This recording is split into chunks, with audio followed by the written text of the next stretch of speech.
program, I was trying to explain that the story of how this film became a film is almost as good as the story of the film itself. Right. That's fair, isn't it? Right. How did it become a film? Why is it interesting? Why is it unique?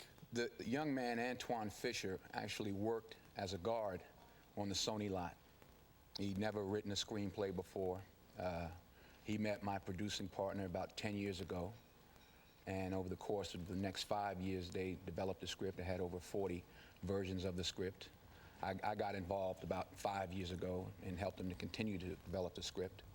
We read hundreds and hundreds of kids over the years, and a young kid who snuck in to audition was actually working at the Sony store, selling Sony stuff, I guess, you know. and he came in and just won the part. And he's never done a movie before. He's done some acting and auditioning. He's never had more than one line in a film before. So the kid, Antwone Fisher, who actually wrote the, was it a book first or a screenplay? Screenplay first. Who wrote that, was working on the lot of your studio where you do work, you have a contract with those people.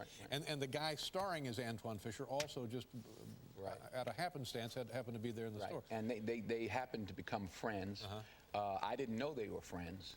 And once I made a decision to hire Derek, I decided to go down to the store just to tell him. So Todd and I went down to the store. As fate would have it, the real Antwone just happened to be at that store. He just happened to go shopping, and Derek was taking a little 10-minute break, and they were outside talking.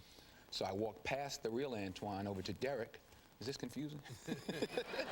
Past the real Antwone over to Derek, and I said, "Hey, Antwone, how you doing, Antwone?" He says, "Yeah, I'm working on the part. I'm Antwone. I could be Antwone. I could do it." I says, "Well, you got the part." And tears, laughter, joy. He snapped my neck. He cried. He prayed. So it was a real Hollywood story. Now, when people know about this story, the same thing is going to be recreated all over studios in California. Everybody working on the lot will be running up to everybody else with the screen. But it's not easy. I mean, the odds really are strenuously against something. Yeah, 1,000,000 to 1 shot. I mean, you know, it's one thing to be able to get in the door. It's something else to be able to do something when you get in there. Yeah, and it's something of very high quality also. No, thank you. Tell me about your directing experience. Was it fun? It's got to be a lot of work. The most exciting, terrifying thing I've ever done in my life, you know. But I had a great time. I'm hooked. I'm going to continue to direct again in the near future. What was it like directing yourself? How does that work? I tried to fire myself a couple of times. Really? Oh. I stunk. I was like, who brought this guy? Who hired him? Go down to the Sony store and find him a replacement.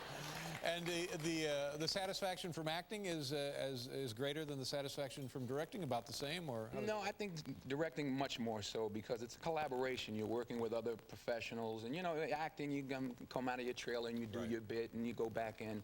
But this, you don't. First of all, you don't get any sleep.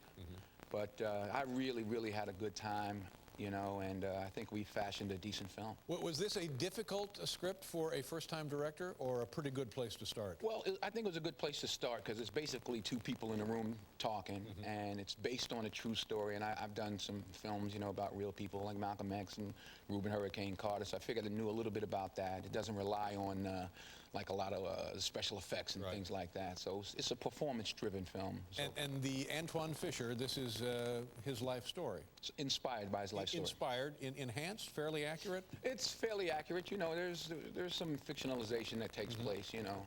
It's like when you hear people talk about that, well, is it actually fact? I'm like, well, when a person runs down the street in real life, there's not like a 70-piece orchestra running with them. Right. So, you know, so it is manipulation. That's right. Yeah. You hear that music. I want to show a little bit of the movie to the folks. You know what we're going to look at?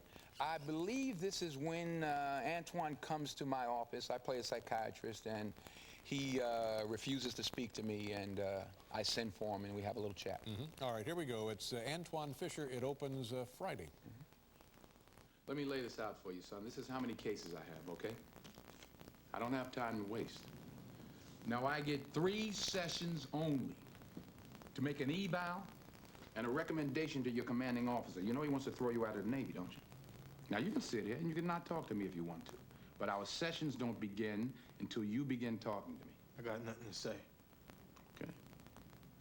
We'll sit until you do. I got a whole lot of work to catch up on. We can sit here every day until the day I retire. Doesn't matter to me. Doesn't matter to me either. All righty. What about the brig? What about it? Send me to the brig. Here's the brig right there. Lock yourself up.